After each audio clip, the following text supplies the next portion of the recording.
on, all you wonderful A-plusers out there? It is I, Stuart, here once again. This time here to give you the second part of my pitch video from earlier. Where we left off last time, I mentioned that this was all building up to a big crossover anniversary event that would be the season opener for Season 2 of Power Rangers Space Squad. Now, for this part of the video, I should let you guys know that I don't quite have as much detail down with this season as I did in the previous season. In my previous video, you gotta realize that I had actually been thinking about this kind of a thing for like the past few months, but even though I had vague ideas of where I would have taken Season 2, I didn't really have a full mapped out idea like I did with Season 1. So because of that, this video isn't going to have quite as much detail as before. Also, that is partially why this video took me 2 weeks to make. When I started writing the script for this video, I felt like kind of guilty that it wasn't going to be as long, so I wanted to wait one more week to see if I could come up with more things I could add to it, but really in the end it just kind of ended up not working out, and I figured, you know what, I established everything I really wanted to establish with the first video, and it's not, so this one's not going to be quite as epic or anything, but it is still going to be a lot of fun. And I took way more detailed notes, so you'll notice that when I talk about my pitch for this season, I'm not having to improvise as much as I was in my previous video, so I think this one might be a little more entertaining. So with that all being said, let's get this video started, everyone. Feeling humiliated by the many defeats by the Power Rangers, Dark Matter finally sends his entire army to Earth. Using a mixture of stock footage and original footage, we get small glimpses of many different Rangers teams in their individual cities as they gear up to protect their cities.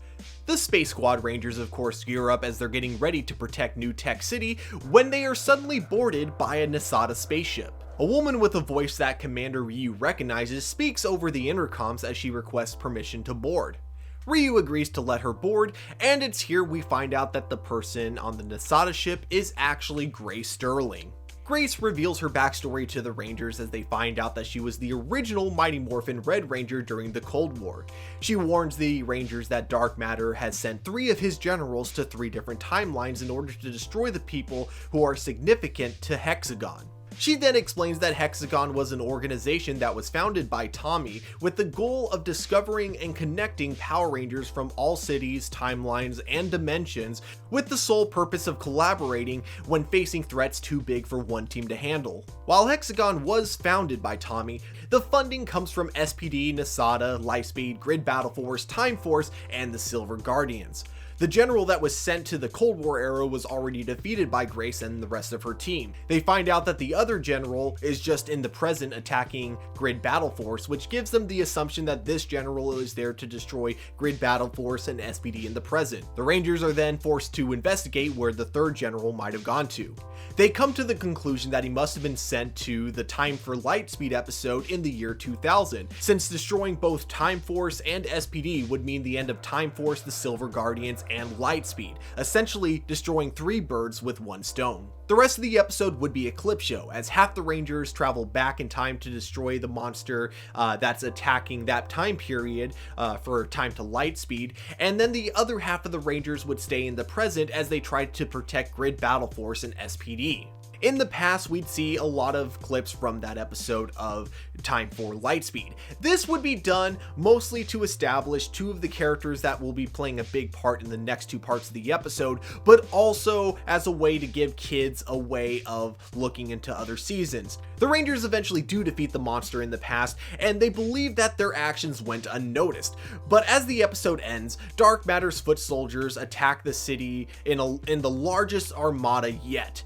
The general attacking Grid Battle Force travels to the year 2045 as soon as he realizes he may have lost the battle, and his goal is to then go into the future to destroy SPD. The Rangers know that the future of 2045 is in trouble, but they also can't leave the present behind because they risk the destruction of the present. Lee thinks it would be best to travel to 2045 by himself, but as he's about to do this, he is at the very last minute joined by Grace, Devin, Carter, and Wes. The 5 of them travel to the year 2045. Essentially what I wanted to do with this is make this a very much Red Ranger type of team up episode. It would involve other people as well, but my main thought is that the smaller it is, the easier it is to give like all these big Power Ranger characters a good part in the episode. I chose these guys specifically because they were the Red Rangers of the teams that help establish Hexagon, and so therefore it would be kind of an interesting way to get them to interact with each other, and then they could also, as they are interacting, talk about previous teams and just, you know, talk about leadership, maybe each of them passing knowledge down to Lee, each of them talking about their own previous experiences on what they had to do to become the right leader that their team needed. That kind of a thing would be a lot of fun to have between the 5 of them. We then go to the year 2045, where we're introduced to Bridge, who is still the Red Ranger, along with any other SPD actor that would be willing to return.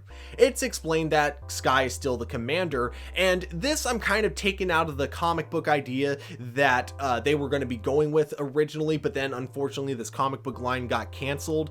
Essentially it was going to be that Jack was supposed to be a special agent for SPD, but he was going to be an agent on call, so he could still live out his life like he really wanted to do at the very end of SPD, but he would still be a part of SPD. The Rangers would stop the General in the future, and then they would bring Bridge back to the past with them as they battle together against Dark Matter. In the final part of this crossover, the 6 Rangers would lead an epic battle with any other Ranger actors that would be willing to return for a cameo or a small part against Dark Matter's full armada. While a majority of the screen time would go to the 6 Red Rangers, there would also be a small part for any of the other actors that would be willing to come back. If I was writing this episode, I would try to see which Ranger actors would be interested in joining this crossover before fully completing the script for it. The battle is almost won, but the Space Squad Rangers have to split from the rest of the Rangers as they battle Dark Matter by themselves. Meanwhile, the other Rangers, using a mixture of original footage and stock footage from Kyuranger,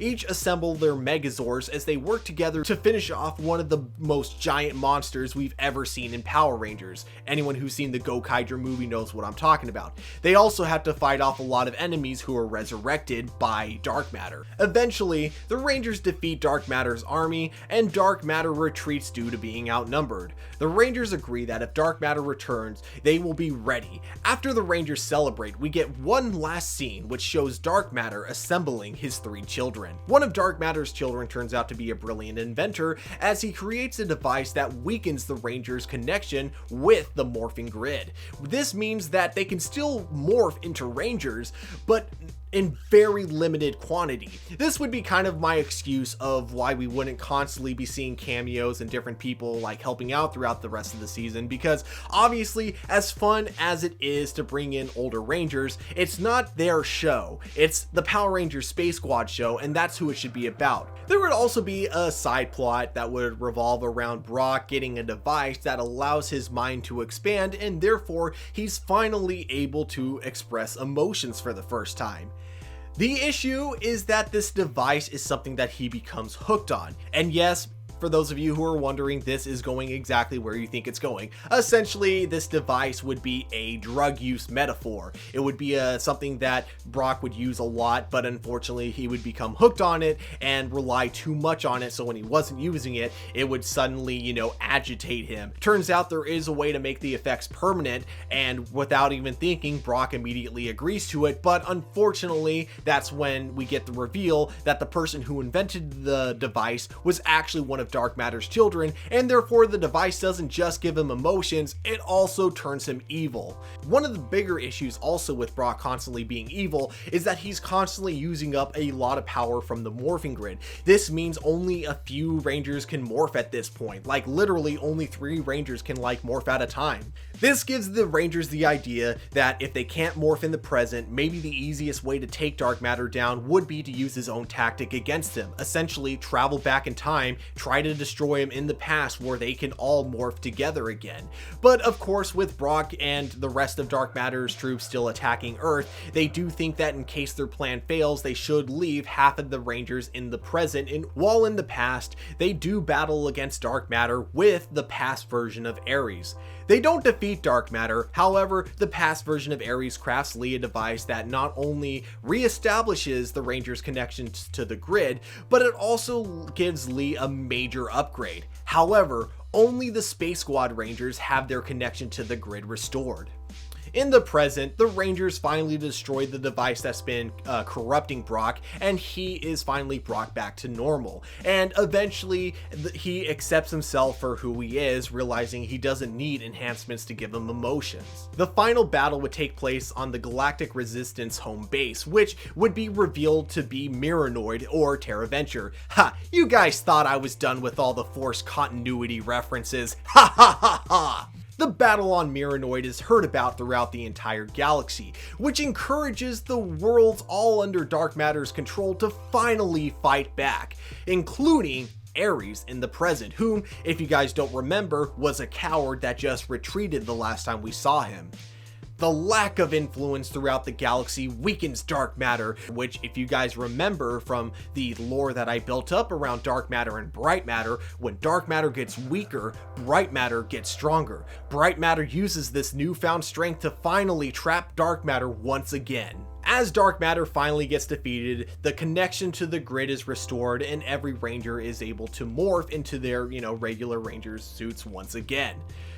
Lee is offered a position at SPD, but he turns it down because he and the rest of the Space Squad Rangers decide that that's kind of what they want to do, is they want to patrol the galaxy and protect other planets that can't defend for themselves. Maybe hinting that this adventure could continue, whether or not it continues as a live-action show or maybe an animated series or even a comic book series. There's always room for more adventure along with future crossovers.